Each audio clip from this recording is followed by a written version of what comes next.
কেমন আছো তোমরা সবাই? তো আমি তো আছি মোটামুটি ভালো।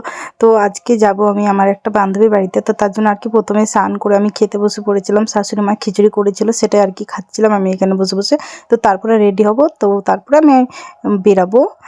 তো আর আমি একাই যাব, দেখো বেরিয়ে পড়েছি। একা যাচ্ছিলাম তার কারণ দুজনকেই বলেছিল, আমার বরকে আর আমাকে, কিন্তু সে যায়নি। তো তার জন্য আর কি আমি একা গেছিলাম। আর ভাবলাম নতুন বিয়ে করেছি, খালি হাতে তো আর যাওয়া যাবে না, তার জন্য আর কি মিষ্টি নিয়েছিলাম আমি। আর দেখো আমি এসে পড়েছি, আর আমি এখানে শুয়ে শুয়ে হোম থিয়েটারে গান শুনছিলাম।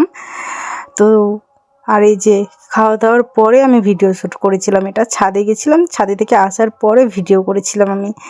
মানে আমার ইচ্ছে করছিল না, অনেকদিন পর বান্ধবীর সাথে দেখা হলে হয় না, অনেক গল্প করতে ইচ্ছে করে, ভিডিও করার কি আর মুড থাকে। তো তার মধ্যে আর কি একটু করেছিলাম। তো তারপরে দেখো আমি রেডি হয়ে গেছিলাম, আমাকে আমার বান্ধবী আর বান্ধবীর বর বাড়িতে রাখতে এসেছিল। তো বেরিয়েও পড়েছি আমি, বাইকে করে আমরা তিনজন বেরিয়ে পড়েছিলাম। তো আর কি আমাকে রাখতে এসেছিল বাড়িতে, আমাকে একা ছাড়েনি। তো ওরা ওদিক দিয়ে গেছিলো, ওর মানে আমার বান্ধবীর মায়ের বাড়ি আছে আমাদের বাড়ি থেকে একটু দূরে, তো সেখানে আর কি ওরা ওখানে যাচ্ছিলো আর আমাকে বাড়িতে নামিয়ে দিয়ে। তো চলো টাটা বাই বাই, দেখা হচ্ছে নেক্সট ভিডিওতে।